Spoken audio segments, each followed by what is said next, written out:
बीजबाइले में धरना तीसरे दिन जारी। चक 27 ML के किसान रामरख बावरी की कृषि भूमि की ऑनलाइन जमीन नीलामी के बाद किसान आंदोलन के दौरान गत 8 जुलाई 2024 को हुए पंजाब एंड सिंध बैंक के जोनल मैनेजर से एसडीएम प्रशासन, एसडीएम पदमपुर, तहसीलदार पदमपुर की मध्यस्थता में हुए समझौते को लागू करने, जमीन हड़पने के षड्यंत्र में शामिल दोषियों पर मुकदमा दर्ज करने आदि मांग को लेकर बैंक शाखा बीजबाइला के आगे 15 अगस्त से फिर धरना प्रदर्शन आरंभ हो गया है, जिसका आज तीसरे दिन भी जारी रहा। रविंद्र ने बताया कि ये धरना हमारे 20 अगस्त तक जारी रहेगी। ये धरना 20 अगस्त तक जारी रहेगा। उसके बाद अगली रणनीति तैयार की जाएगी।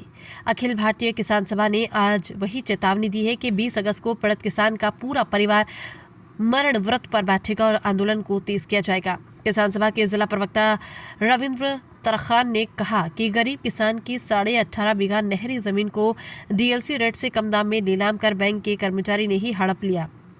वहीं बैंक से ऋण लेने वाले किसान जिसकी जमीन की ऑनलाइन नीलामी कर दी गई, लेकिन जमीन नीलाम होने के बावजूद 1 साल में ही किसान का कर्ज 41 लाख रुपए बढ़ाकर 47 लाख रुपए हो चुका है।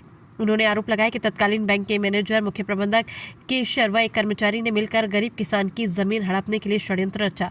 उन्होंने गत 8 जुलाई को प्रशासनिक अधिकारियों की मौजूदगी में बैंक ने स्वीकार किया कि नीलामी में अनियमितता हुई है, किसान को उसका मालिकाना हक पुनः दिलाया जाएगा, लेकिन 1 साल बीत जाने के बाद भी मामला जो कि त्यों बना है। बलराम नैन ने कहा है कि किसानों की जमीन औने पौने दाम में हड़पने का संगीन मामला है, जिसे जिले भर में पंजाब एंड सिंध बैंक की शाखाओं पर भी विरोध प्रदर्शन किया जाएगा। आज धरना स्थल पर कामरेड सोहन महिया, बलराम नैन, लखवीर सिंह बराड़, कुलविंद्र सिंह, कैलाश पुनिया, अरविंद साहू, मनीराम चूड़ा, गौतम गौड़, रेशम सिंह, मंगा सिंह समरा, विनोद पवार आदि किसान मौजूद रहे। बीजबाइला से शीर्षपाल तेहपुर की रिपोर्ट।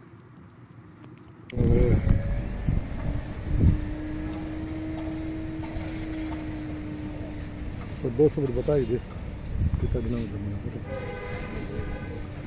रविंद्र जी तरखान बताएंगे इसके बारे में। कल 15 अगस्त से हमने किसान रामरख बावरी की जो ऑनलाइन ज़मीन नीलामी कर दी गई थी उसके विरोध के अंदर कल 15 अगस्त से हमने धरना शुरू किया है, जो लगातार बेमियादी धरना रहेगा, जो लगातार चलेगा। और आने वाली 20 अगस्त से किसान रामरख का पूरा परिवार मरण वर्ग पे बैठेगा और जब तक इस किसान का फैसला नहीं हो जाता ये आंदोलन जारी रहेगा। अब की बार हम आर पार की लड़ाई लड़ने जा रहे हैं और हम चाहते हैं कि बैंक प्रशासन डीआरटी के अंदर ऐसे कागजात पेश करे जिससे ये ज़मीन किसान को वापस मिल जाए और नीलामी निरस्त हो जाए, क्योंकि औने पौने दाम के अंदर जिस तरीके से नीलामी की गई है पूरी तरीके से अवैधानिक है और इसके खिलाफ पूरे इलाके के अंदर किसानों में आक्रोश है। 20 तारीख को एक बड़ी सभा करेंगे और उसी दिन किसान रामरख का पूरा परिवार इस बैंक परिसर के सामने आम मरण व्रत पे बैठेगा। रविंद्र जी, जैसे बैंक बंद पड़ा है, छुट्टी है, इसके लिए क्या करना चाहते हो आप?